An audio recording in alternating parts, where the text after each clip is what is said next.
Assalamu alaikum. Let's do DNA replication now. So, you've heard me say the word genome throughout lectures, and what we mean by genome is basically the total content of DNA in a cell. Now, if I say human genome, I'm talking about the DNA shared by humans all over the place.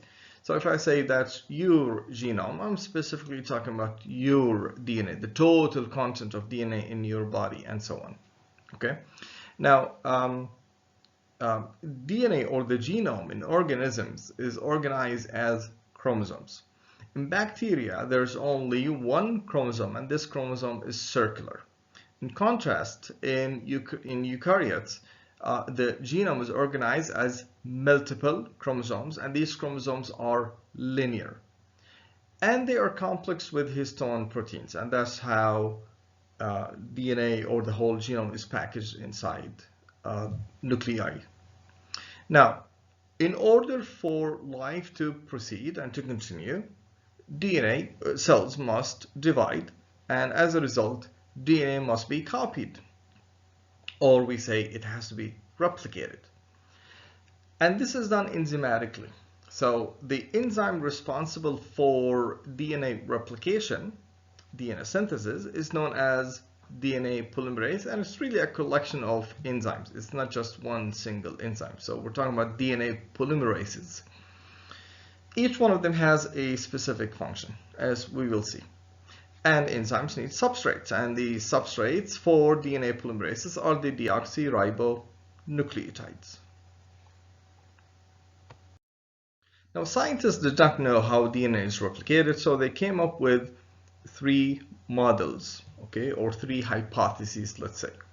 The first one is known as conservative model, meaning that the parental chromosome is preserved. It's conserved, okay? So it's replicated, producing two daughter DNA molecules. One contains the original strands, both strands, and the other one contains the newly synthesized strands. Okay, so this is known as a conservative model because the parental DNA or chromosome or genome is conserved. Now, the semi-conservative model says, well, no, the two strands are separated, each one is copied separately, so the newly synthesized genome or DNA contains one old strand and one new strand, as you can see in here. And the other model says, no, it's dispersive, so that what you have in here in the newly synthesized DNA, you have bits and pieces of old and new chromosomes or strands. And it turns out that the semi-conservative model is the right one. We're not going to talk about the experiment, but that's how DNA is synthesized. So let's see how this is done. How does that happen? Well, it turns out by doing, again, more experiments, that DNA is replicated in a bidirectional manner, meaning that it starts at a single point and it continues in two opposite directions. And this is how DNA, the new DNA, is labeled. Okay, so you can see how there is sort of like a bubble that looks something like this. And they said, it starts right here at this point, and then it goes into opposite directions. Now, the thing is, when DNA is replicated, DNA synthesis always goes from the 5' end to the 3' end. Okay, so right here you have the first nucleotide, and the incoming nucleotide, the new nucleotide, is added to the 3' end of the existing nucleotide. Okay, so whenever we want to add a third nucleotide, we add it to the 3' end of the second nucleotide, and so on. Okay, now remember that DNA is anti-parallel, so the template strand is read from the 3' end to the 5' end. Okay, so remember that. So we have a a replication bubble right here. So let's focus on one half of this bubble, okay? So it turns out that DNA is synthesized in two different manners on both sides, on both strands. So in one strand, the new strand is synthesized continuously. So, and it goes from 5 prime to 3 prime. Whereas on the opposite strand, DNA is synthesized discontinuously. So it is synthesized as short fragments. And these short fragments are known as Okazaki fragments. So scientists thought that DNA would be synthesized continuously as well, going in this direction. But it's against chemistry, right? Why? Because in this case, it would go in the direction of 3 prime to 5 prime, and the template would be read from 5 prime to 3 prime. But this is not true. So in order for DNA to be synthesized in the direction of 5 prime to 3 prime, it is synthesized as short fragments. Eventually, these short fragments would be connected to each other, forming one continuous long strand, and it is known as the lagging strand. So why is it known as the lagging strand? Because it is lagging behind, meaning that it is not finished until the other strand that is synthesized continuously is finished. And this strand is known as the leading strand, because it's leading the way. So what it's doing actually is that as it is synthesized, it opens up the fork further, allowing for a new short fragment to be synthesized. Okay. Again, these short fragments are known as Okazaki fragments, based on the name of the discoverer of this feature, of this phenomenon. Okay. So you have a leading strand and you have a lagging strand, and the lagging strand waits for the leading strand to open up the fork further to allow for the synthesis of another Okazaki fragment. So in this case, DNA is synthesized in the direction of 5 prime to 3 prime for both strands. Okay, so what I want you to do actually is, this is only one half of the bubble. What I want you to do is to draw the other half of the replication bubble and see how it looks like. See how DNA is synthesized. So this is a homework for you. So DNA replication is really a complex process, and it requires a number of molecules to complete it. And we'll talk about these components right now, the molecular components. So the first thing that is needed is actually a primer, meaning that something to start replication. Okay, and it turns out that DNA polymerase cannot start synthesis de novo. De novo means from scratch. Okay, that is from nothing. It needs something to allow it to start DNA replication, and this thing turns out to be an RNA primer. So an RNA primer is synthesized by an enzyme known as a primase. So this is synthesized again in the direction of 5 prime to 3 prime, and then the DNA polymerase starts from the end of the primer and it continues DNA synthesis. So each leading strand requires one primer, right? Because you need this primer and the leading strand just keeps on synthesizing DNA. On the other hand, each Okazaki fragment requires a primer of its own. هلا في عنا exercise هذا ممكن انكم تعملوه. Think about it. هاي عندي DNA replication بصير بالبكتيريا، DNA replication بصير باللينير chromosomes باليوكريوتيك cells، وهذه هي replication bubble. طيب، وعندي central point هون بالنص. انا اللي بدي اياه منكم انه حطوا ال 5 برايم وال 3 برايم وين ما انتم بدكم، وابدوا اعملوا لي ال DNA synthesis. ببدأ من هاي النقطة وبمشي bidirectionally. اوكي، ابدوا ارسموا لي leading strand والأوكازاكي fragments والlagging strand على هذا ال DNA وعلى هذا ال DNA. إذا أنتم عملتوا هذا الإكسرسايز، والحل موجود عندكم بالسلايدز لأن أنا نزلت لكم إياهم باي ذا واي. إذا أنتم عملتوا هذا الإكسرسايز فإن شاء الله راح تستوعبوا عملية ال DNA replication بشكل أفضل.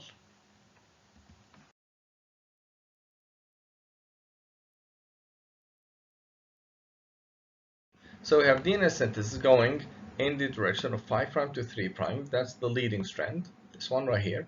Okay, but we have an Okazaki fragment, and then we have an RNA primer to start the synthesis of another Okazaki fragment. Okay, now, so what happens then is that the DNA polymerase keeps on synthesizing the Okazaki fragment until it hits the primer. Then it falls off, it stops. And another DNA polymerase comes in, and what it does is that it removes the primer and it continues to synthesize DNA in its place. And then you have a DNA ligase to connect the two Okazaki fragments together. Now pay attention to this. So we have a DNA polymerase, and in bacteria it is known as DNA polymerase 3. It synthesizes each Okazaki fragment. But then when it falls off, you have another one, and it's known as DNA polymerase 1. What it does is that it removes the primer and it replaces the empty space by DNA, deoxynucleotides. Now, and it's known as DNA polymerase 1 again. Okay, so removal of the primer requires an enzymatic activity known as an exonuclease. Okay, so a nuclease is an enzyme that degrades nucleic acids. Specifically, in this case, it's DNA. So what DNA polymerase 1 has is an exonuclease activity. So it degrades the, in this case, and this exonuclease activity is specific for RNA because it removes the RNA primer. Okay, and then you have the DNA polymerase 1 filling in the gap.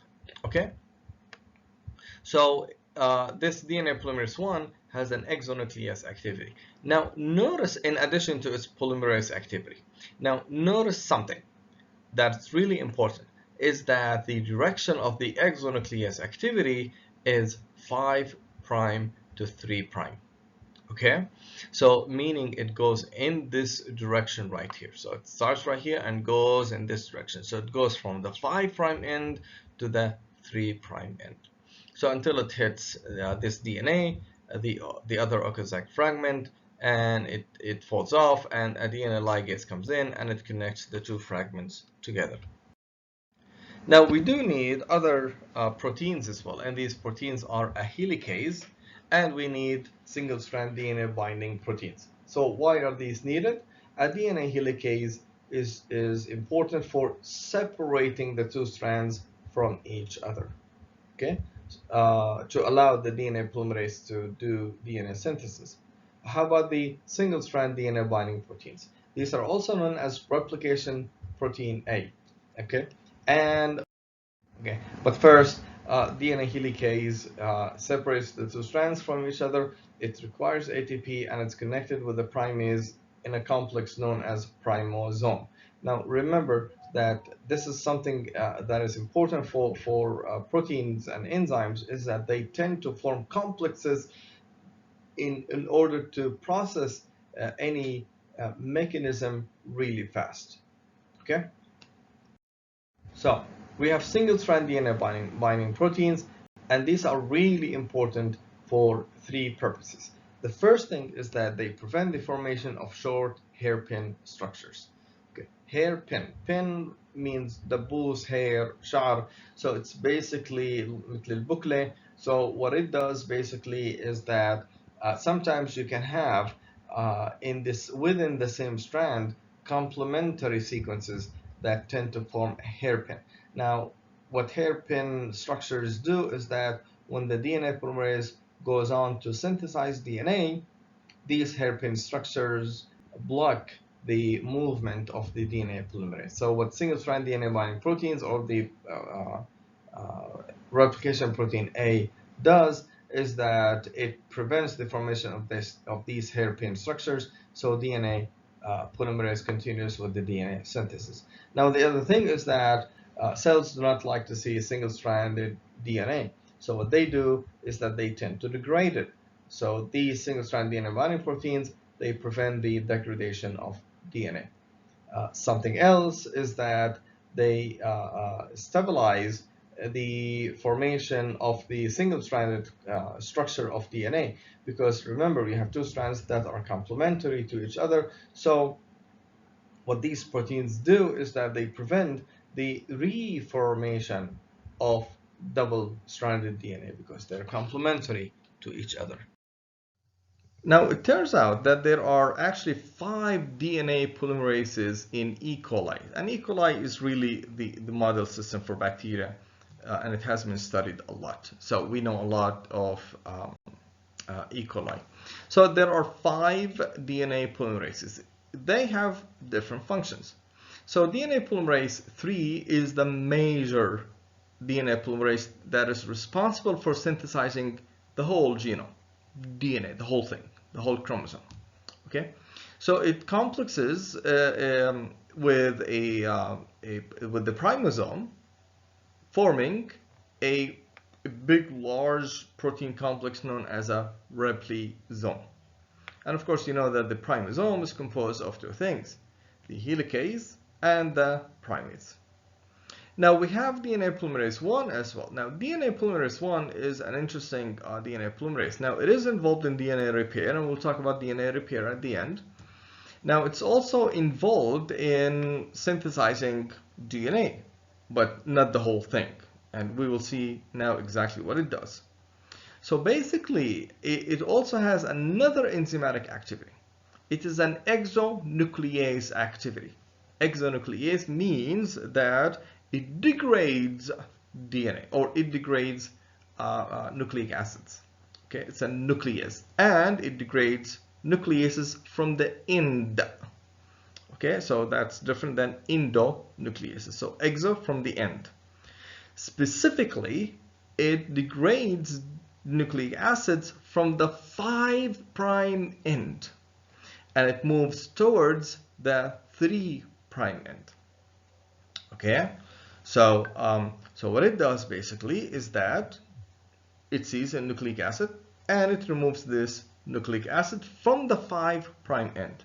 Specifically, this nucleic acid is the primer, the RNA primer. So when the DNA polymerase 1, when DNA polymerase 3 is done synthesizing DNA and it hits the primer, it stops, it falls off. DNA polymerase 1 comes in, it binds to DNA, it removes the RNA primer, and it places the deoxyribonucleotides instead of the ribonucleosides of the primer, because it's an RNA molecule.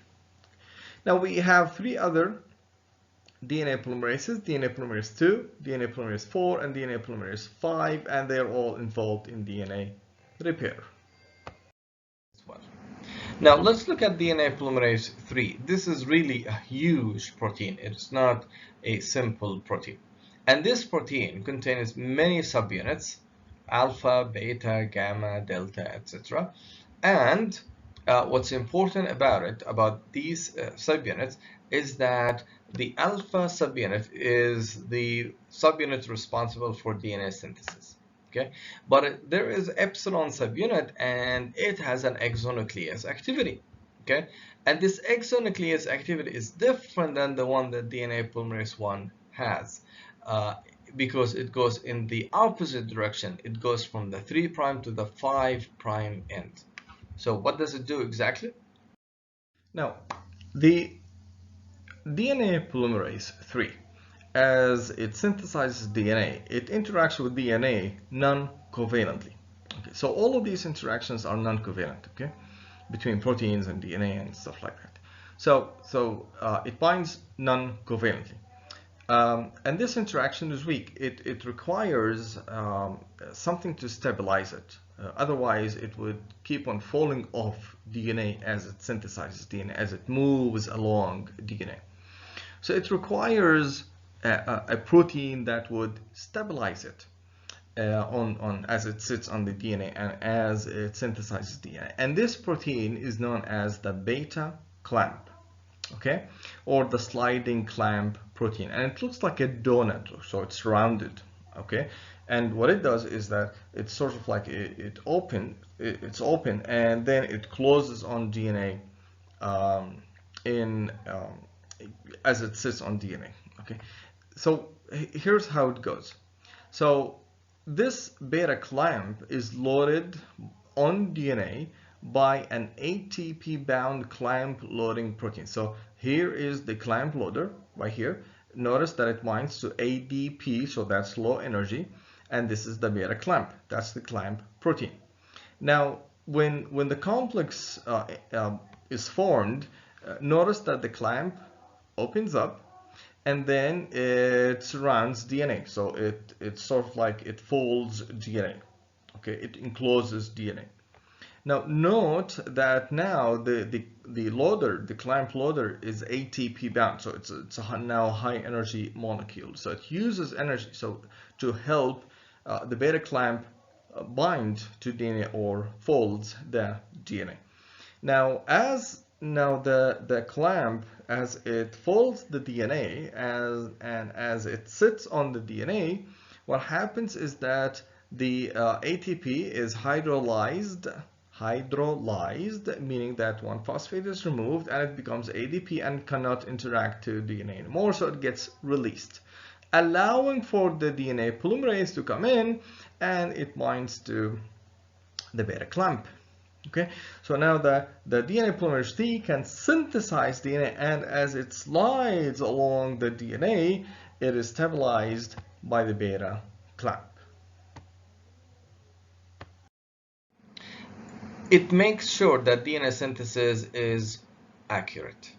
So even though it is not really highly probable, but sometimes DNA polymerase 3 makes mistakes in placing the right nucleotide. So what it does sometimes is that it sees a T and it adds an A. It sees another T and instead of adding an A, it adds a G. So yes, things happen. So DNA polymerase 3 uses the exonuclease activity to go backward. So it goes in the direction of 3' back to 5'. It removes the wrong nucleotide and it places the right one instead of it. Okay? So it makes sure that the DNA replication has high fidelity. Fidelity means ikhlas. Okay, so that it's really accurate. Okay, so but we have a problem, and the problem is that the DNA helicase separates the two strands from each other. But what happens is that DNA ahead of the DNA polymerase, which is right here, becomes overwound. Okay, it's almost like doing this act right here. You have overwound DNA, which makes it impossible for DNA polymerase to continue with the DNA synthesis. So how is this solved? It is solved by enzymes known as DNA topoisomerases. Okay, and there are two enzymes, topoisomerase 1 and topoisomerase 2. Topoisomerase 1 produces a transient single-strand break, so it sort of like creates a swivel. هذا هو السwivel, meaning that it separates the two chains or two strands from each other. So when DNA is rotated, only one portion of it is rotated, and this is not rotated whatsoever. So that prevents the formation of the overwound structure. Okay. So here we have a look at how DNA is replicated. Okay, now, so we have right here we have the primase, and the primase is associated with the helicase, forming the structure of a primosome, right? And this structure can also be complex with the DNA polymerase 3, okay, and forming the replisome. Now, what happens is that you also have DNA polymerase 1. DNA polymerase 1, here you have an Okazaki fragment. What DNA polymerase 1 does is that it removes the primer right here between this newly synthesized DNA and the other DNA ahead of it, the other Okazaki fragment ahead of it, and it fills in the gap, and DNA ligase then comes in and it connects the two strands from each other, okay, with each other. Now, you also have ahead of the replication fork, you have the topoisomerase 1. Now, there's another enzyme known as topoisomerase 2, and we will talk about it in a second. Now, it turns out that DNA replication in bacteria does not start at any exact point. It rather starts at a certain stretch of DNA sequences known as an origin of replication. And this origin of replication is actually a consensus sequence. So it's one of those many consensus sequences that exist in bacterial DNA. So what do we mean by a consensus sequence? A consensus sequence is a sequence that is agreed upon, meaning that you can find the same sequence in different bacterial species and strains. Okay? So it is agreed upon. Okay? Like in the parliament, for example, when they take a decision unanimously, بالإجماع, we say that there is a consensus in terms of the decision. Okay? So consensus sequences that exist in the origin of replication are of two types. You have a 9 base pair region and you have a 13 base pair region as well. Now, the 13 base pair region is actually a tandem array of sequences. Okay, so you have the same sequence right here, right there, and right here as well. And these sequences are AT rich. Now, the other sequence is right here in blue. They are scattered, but within the same region as well, but it's not one after the other. So they are not tandemly organized. Now, the DNA, the 9-mer is actually the binding site of a protein known as DNA A. Okay, and what DNA does is that it binds to the 9-mers, it forms a structure like here, and it squeezes on DNA, opening up the AT-rich sequences. So now we know why these sequences are AT-rich, so that the interaction between the two strands becomes weak because these sequences are AT-rich. Okay?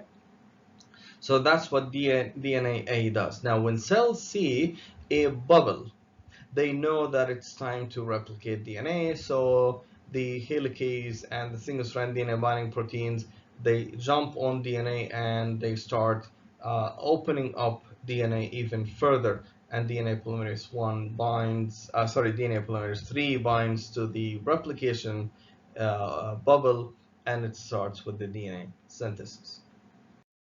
So let's put the initiation of replication process together. So what happens first is that you have the DNA A protein. Now DNA A protein increases in level. So when cells are in a low nutrition environment, when the cells are still young relatively, when cells are not ready to divide, the level of DNA A is low. Now, as cells grow, and if there is enough nutrition and everything is dandy and lovely, what happens is that the level of DNA A protein goes up, okay, to a level where it binds to the DNA A boxes, to the 9-mers. And that allows for DNA A protein to form the bubble, okay, right here. This is followed by single-strand DNA binding proteins that bind to the free DNA or the single-stranded DNA, protecting it, as I said. And this is followed by a helicase known as DNA B. And this helicase needs a loader. It needs something to allow it to find DNA and sit on DNA. And this is known as the DNA A or the DNA C. So you have the formation of a complex between the helicase and its loader, and the loader is then released. There's no need for it anymore, the DNA is becomes unwound, okay, and that allows for the primase to come in. Okay, now when the primase comes in, it forms a complex with the helicase, the primosome. So you have synthesis of the primer, and this is followed by the sliding clamp, the beta clamp protein, and then you have the DNA polymerase 3 coming in. It binds to the whole thing, forming the replisome, and you have DNA synthesis.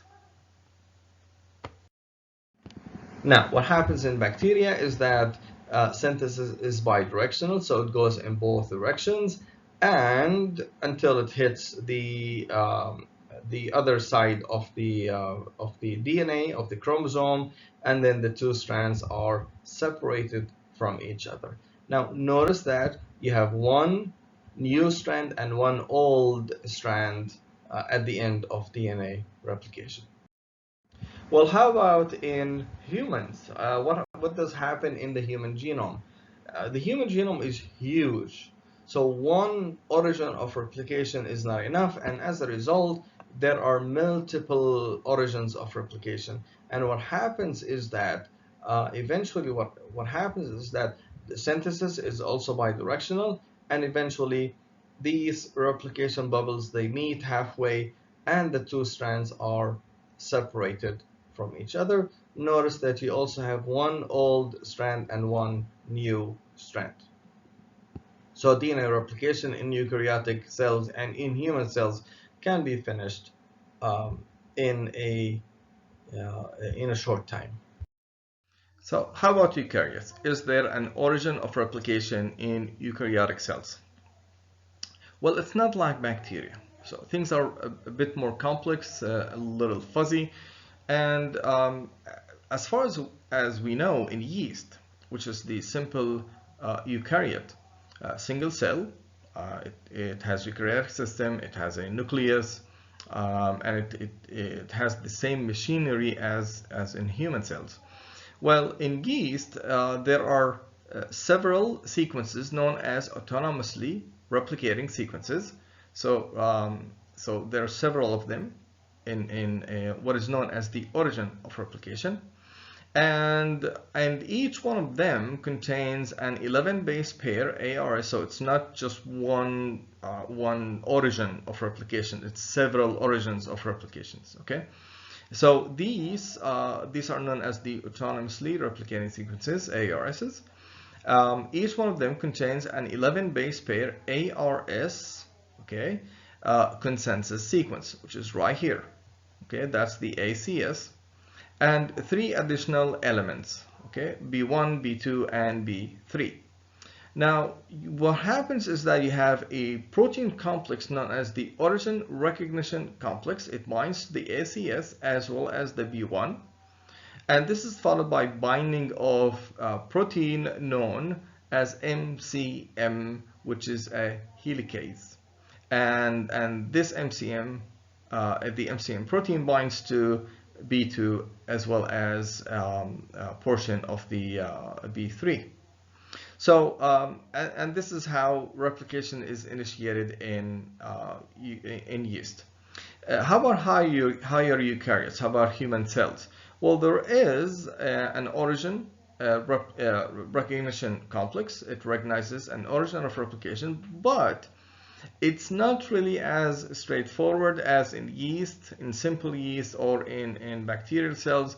Rather, it's not sort of like a consensus sequence, but there could be consensus sequences. But in addition to that, you have the chromatin structure, the 3-dimensional structure of chromatin that specifies the location of origins of replication in higher eukaryotic cells.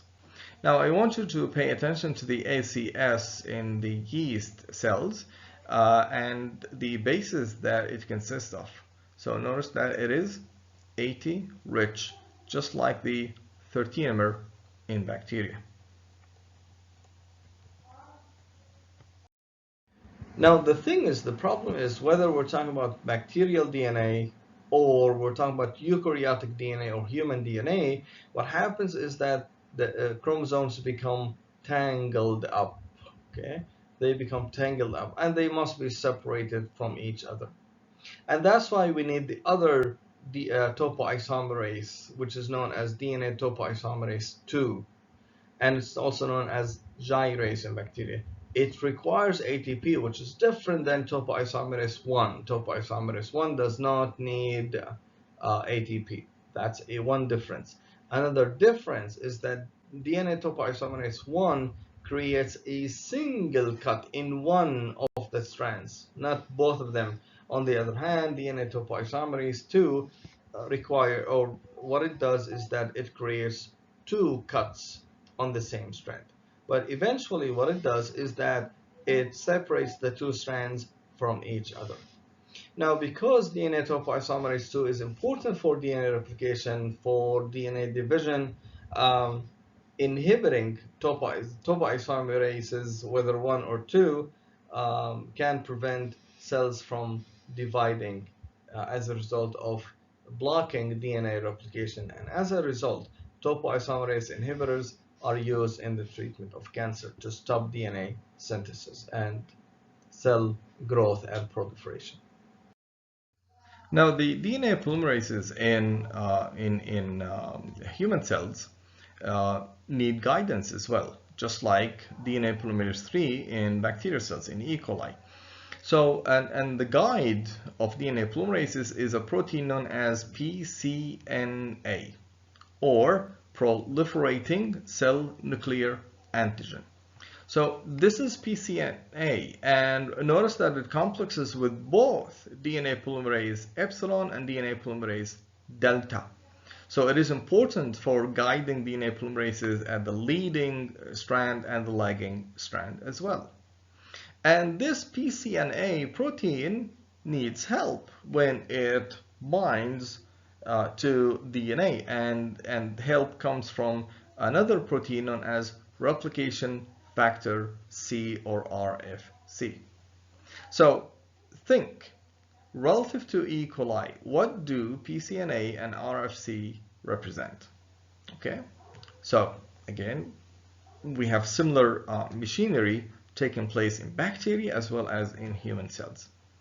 So now, something about pCNA that is important is that it is a diagnostic marker of cancer. In other words, if we do immunohistochemistry, and I'm sure you know what immunohistochemistry is. So you have a tissue that contains a lot of cells, and these cells look like cancer cells. Okay, so to know or to learn about how aggressive these cancer cells are, the tissue is stained, or the tissue section is stained for pCNA. So as you can see in here, the brown color, as you can see in the lower image, represents the staining. It represents the cells that contain pCNA, and notice that there is a lot of brown color. On the other hand, these cells do not contain a lot of pCNA. So what does that tell us? It tells us if cells are actively proliferating or not. If they are actively proliferating, it means that these cancer cells are aggressive cancer cells. That means that aggressive treatment is needed. If the level of pCNA is low, it means that these cells are not actively proliferating, which is a good sign.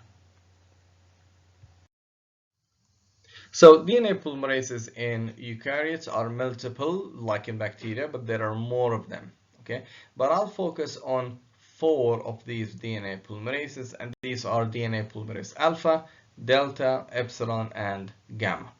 Starting with DNA polymerase gamma, it's a mitochondrial DNA polymerase. Okay, it does have an exonuclease activity, so it is accurate, which is also known as the proofreading mechanism. Okay, now we have DNA polymerase alpha, delta, and epsilon. Now, alpha it has a primase associated with it.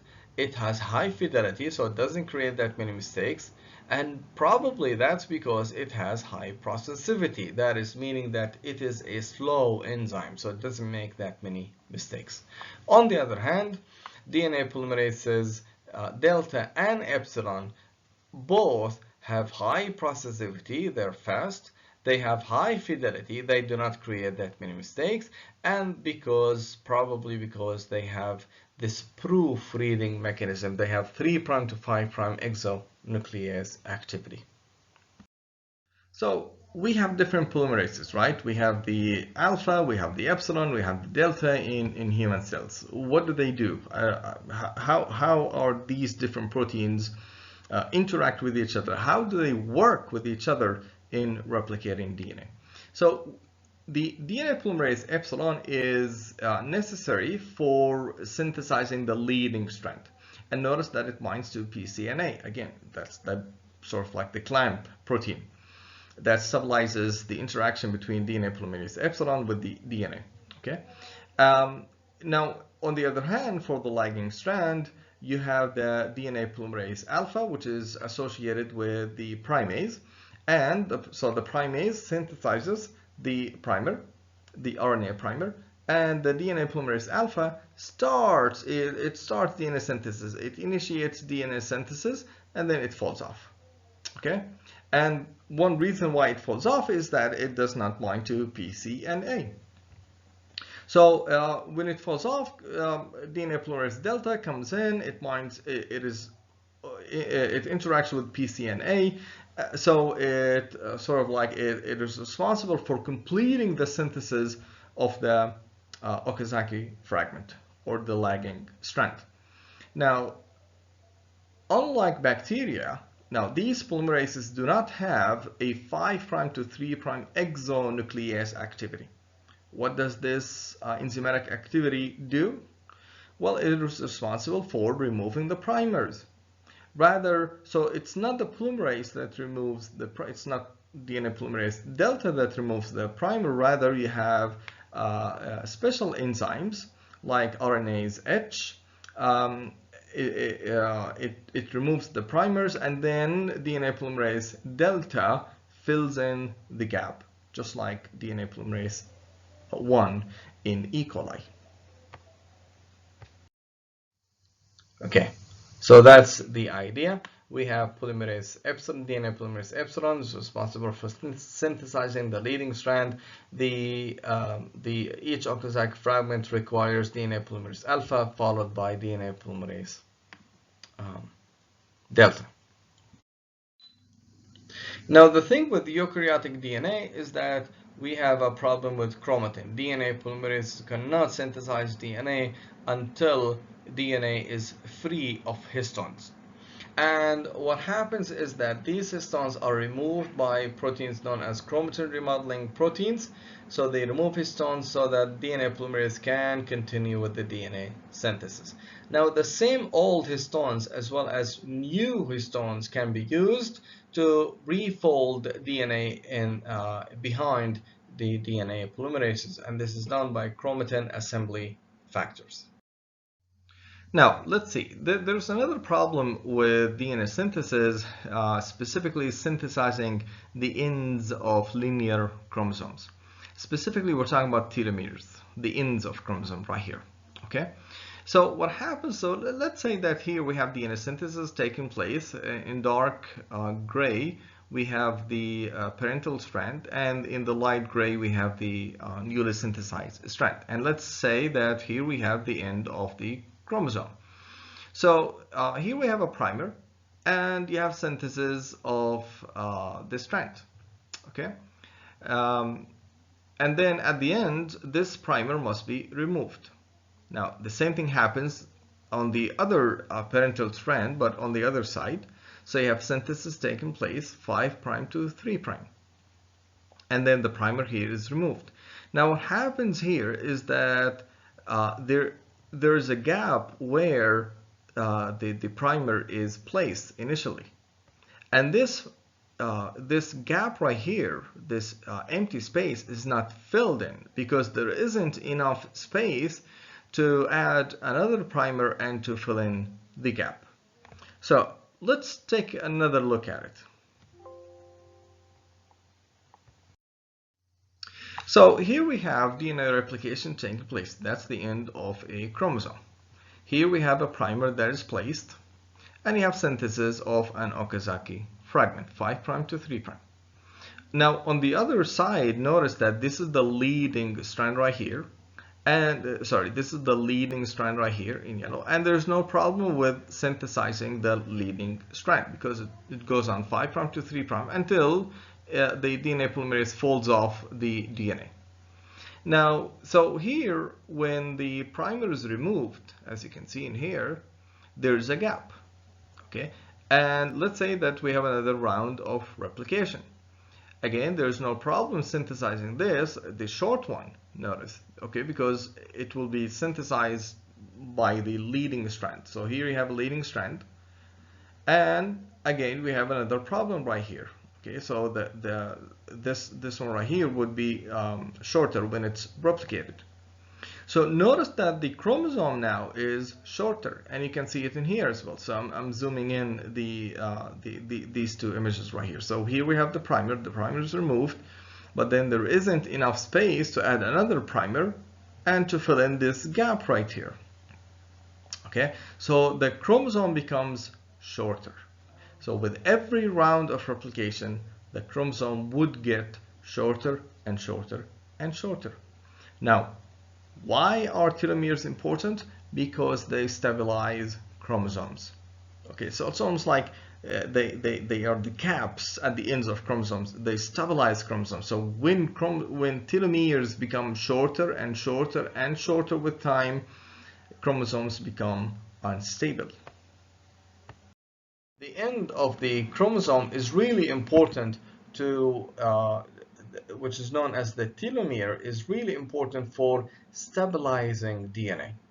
Okay, and this is completed, the lagging strand is completed by an enzyme known as a telomerase. Okay, and this telomerase is known as a ribonucleoprotein, meaning that it is a protein that is made of protein plus RNA, and that's why it's known as a ribonucleoprotein. Now, what is this RNA? It functions as a template. Okay, so it functions as a template. So what the telomerase does is that the RNA itself can hybridize to the end of the DNA.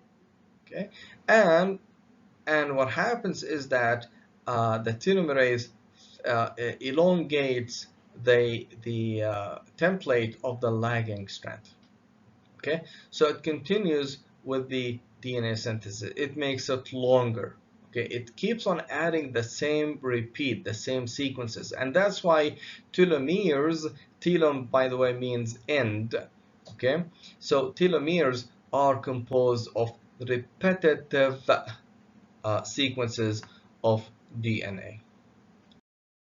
Okay, so this is what it actually does. It keeps on adding. It uses the RNA that is associated with it to elongate the template of the lagging strand. Okay, it keeps on adding the same exact sequence over and over again. Okay, so let's look at this animation right here.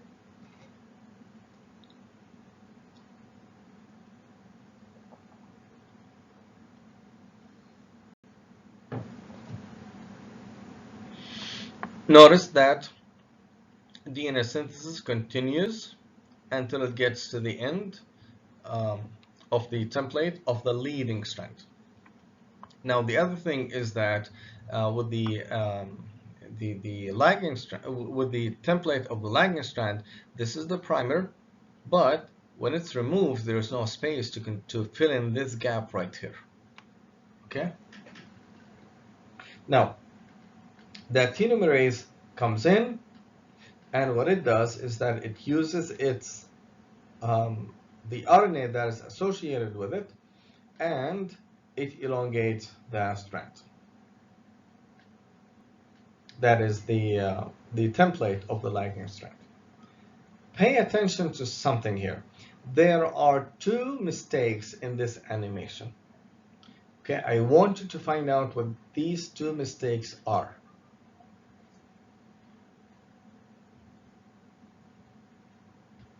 One of the mistakes is in the type of DNA polymerase that synthesizes DNA.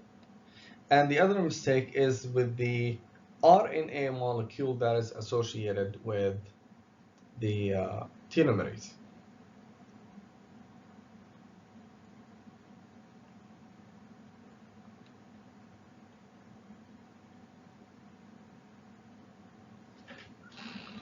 Okay. So telomerases are important for stabilizing chromosomes. And it has been found that in somatic cells, that is, these cells are diploid cells. They are they do not proliferate much. They have a certain certain life time for them. Now these cells, as we age and as these cells keep on dividing, the level of telomerases and their activities become reduced. Okay, so and that results in shortening of telomeres, and that results in destabilization of chromosomes, and that leads to accumulating mutations and breaking up of chromosomes in cells, and eventually these cells would die with time. Now, on the other hand, in germline cells, sperm and egg, in stem cells that keep on dividing, and in cancer cells, the levels and activity of telomerases are high, and chromosomes do not become shorter with time, so and that maintains cell life, and cells continue to proliferate. Okay, and there's a correlation found between aging and the accumulation of mutations. So as we age, we accumulate mutations. Now, with long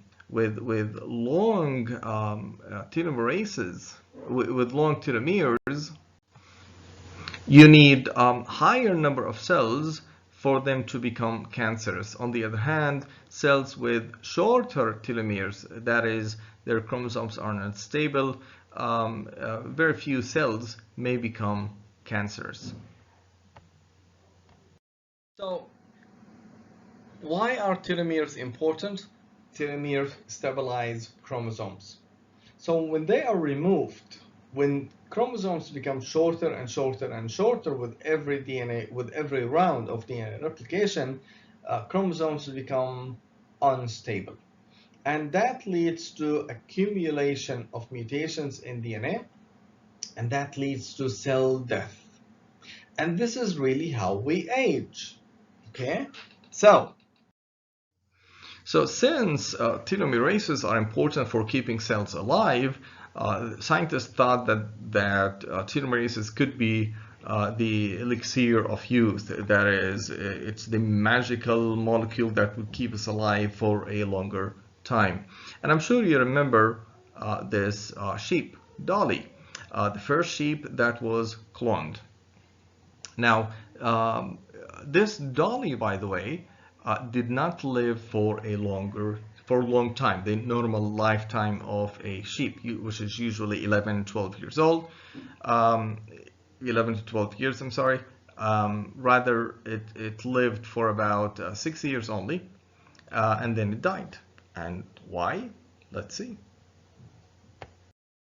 See, what they did, what scientists did, is that they took a donor cell from a sheep that was about 5 or 6 years old, and they took the egg from another sheep. They removed the nucleus from that egg, and they took the nucleus from the other somatic cells, which is again 5 or 6 years old, and they fused the cells together. Okay, and eventually what happens is that you have an egg that contains the nuclear DNA of the somatic cell. Okay, and with hormones and certain nutrients and molecules, they stimulated cells to the egg to differentiate, to become a zygote, looking like a zygote, and then they implanted the embryo into the uterus of a mother, a third sheep. Okay, and that resulted in Dolly being born. Now, Dolly did not live for a long time. It lived for about 6 years only. Um, and the reason is that the cell, the donor cell, the DNA was 6 years old. Even though Dolly was 1 day old, the DNA, its DNA was 6 years old. So it already had a certain length, shorter than normal. It already had mutations accumulated, and that resulted in Dolly looking older, and Dolly developed diseases that usually older sheep developed. Okay, so this is again a fact of life, and that's the importance of telomeres and telomerases.